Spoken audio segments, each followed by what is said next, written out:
para sa mga OFW na 10 to 15 years nang nasa ibang bansa, hindi pa rin nakakaipon at hindi pa rin nakakapag-for dito sa Pilipinas.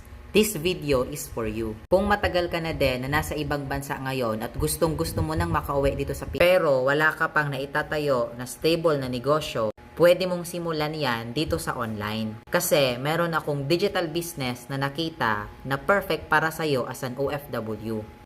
Kasi nga, itong business na to, pwede mo lang gawin sa bakante mo na oras. Yes, negosyo na pwedeng i-part-time. Ang kagandahan pa dito, ikaw mismo ang magmamanage. So, hindi mo na kailangan na ipamanage pa sa kapamilya mo dito sa Pilipinas para ma-workout ang business na to.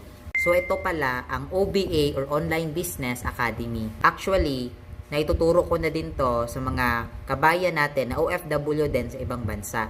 At ang iba sa kanila, kumikita na at meron pa nga nakauwi at nakapag-for good kasama na natin dito sa Pilipinas. So, kaya nga, kung gusto mo din maturuan ka, i-comment mo ang location at country kung nasaan ka ngayon para ikaw na yung susunod nakikita online.